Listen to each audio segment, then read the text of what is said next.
Growing up in Mexico, life for Karla Jacinto wasn't a fairy tale. But at 12 years old, she thought she had met her Prince Charming. He bought me clothes and shoes. He told me, "You're going to be my princess."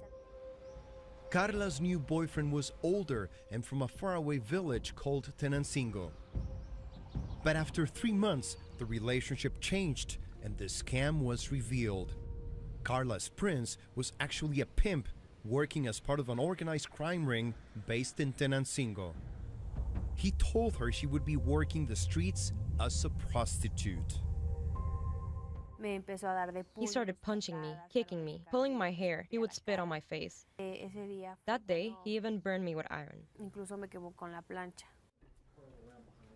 Susan Coppage is the U.S. State Department's ambassador at large to combat human trafficking.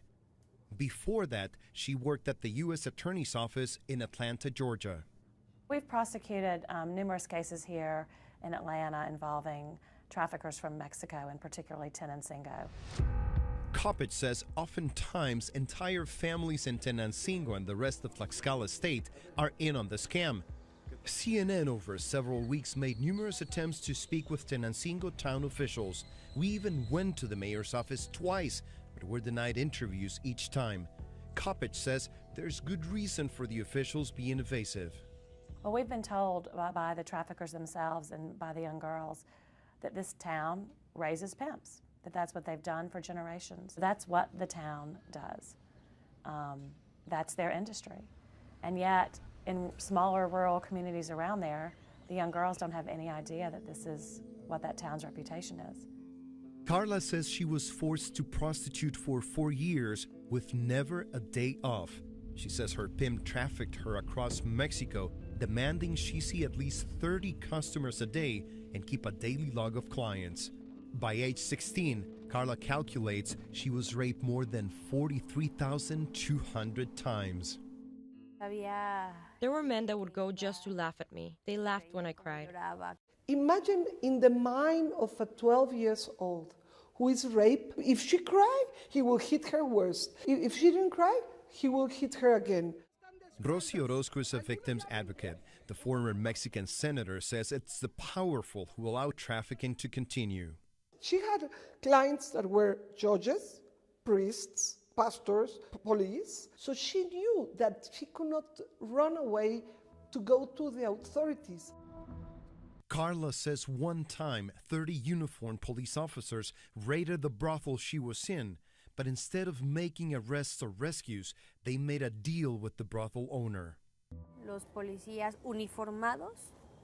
The uniformed police officers entered the room we were in. We had to do everything they asked of us. The whole thing lasted 3 or 4 hours. What was going through your mind at that point, thinking that those who are supposed to protect you were abusing you?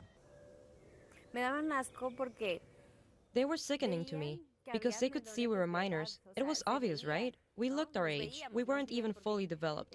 They could see our sad faces.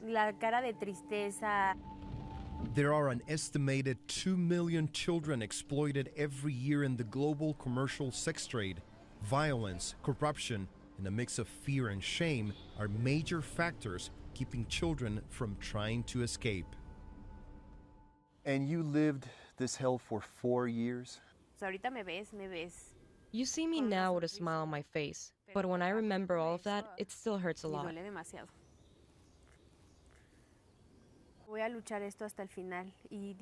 I'm going to fight against this until the end.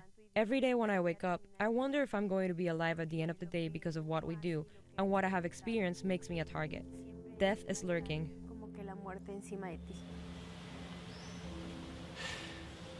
I'm sorry. The pain in Karla's face is clear. But perhaps the true tragedy of her story is that it's shared by so many other children like her, still being controlled by human traffickers as we speak. Rafael Romo, CNN, Mexico City.